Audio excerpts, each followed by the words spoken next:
WWE Evolution is 18 days away, and we have a match change and 2 new matches, so let's get to them as quick as we can. First off, probably one of the bigger matches on this card, as the SmackDown Women's Champion Becky Lynch will face Charlotte in a first ever pay-per-view last woman standing match for the title. Now, this is we've had a last woman standing match at NXT with Asuka and Nikki Cross for the NXT Women's Championship a couple months ago. However,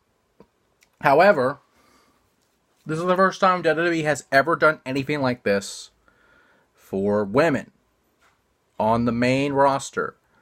And it's historic. And that word has been tossed around by almost everyone over the past year.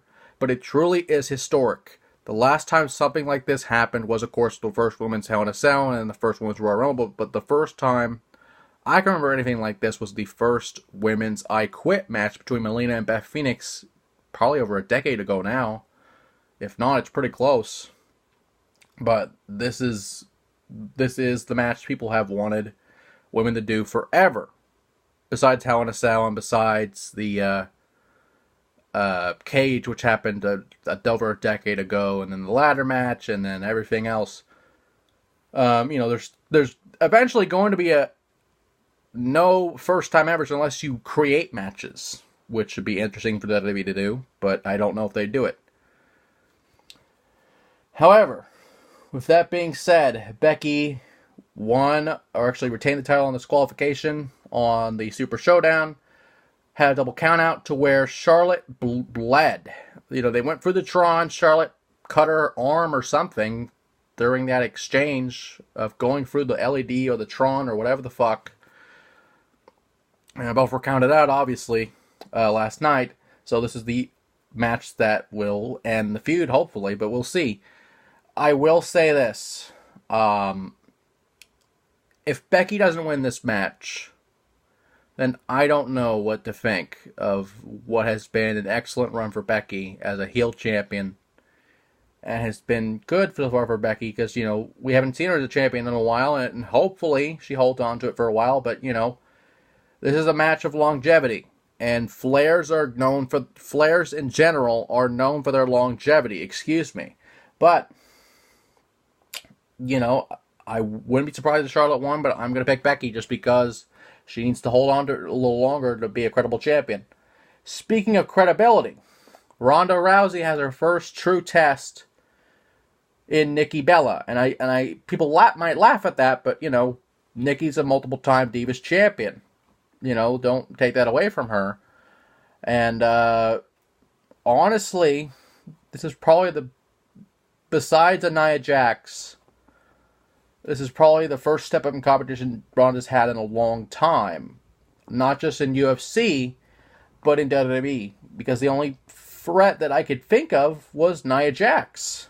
And part of size and everything, Nikki's a little bigger.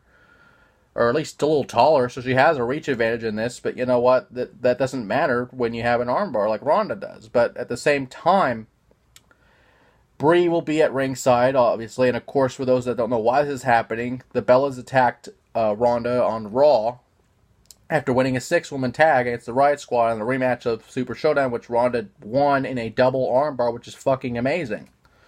Didn't even know that was possible. Nonetheless, I will pick Ronda, but I will not be surprised if Nikki wins, just because, of course, Brie's at ringside, and anything can happen there. And finally, 2 matches become 1 as Alexa Bliss and Mickie James face Trish Stratus and Lita.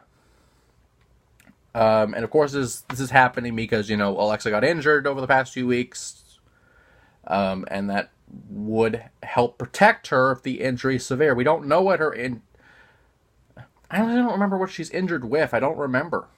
But as far as I know, this should be to protect that injury. And with that being said, Lita and Trish should win this match. I would not be surprised if Alexa somehow got the fluke win. But, this is honestly a no contest. Mickie helps out,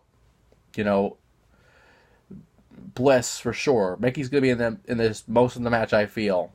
But, you know, it's a one-woman match at that point, and it's a handicap match, and obviously that favors the team. So I'm going to go with Trish and Lita just based on that. And with that being said, Evolution is 18 days away, and it's going to be a great card, a great night of wrestling, a great historic night for women's wrestling. And we'll see what happens, because, you know, we have over 50 women that are going to be on this card, approximately. And, you know, counting the NXT women's title match, it's about 10 or 12. Or maybe it's just 10, I don't know. Yeah, I think just 10. 11 if you're counting Brie. But, that, you know, so that's something to consider. However, you know, this is going to be a great night of wrestling for women in general. And hopefully this becomes an annual thing for sure.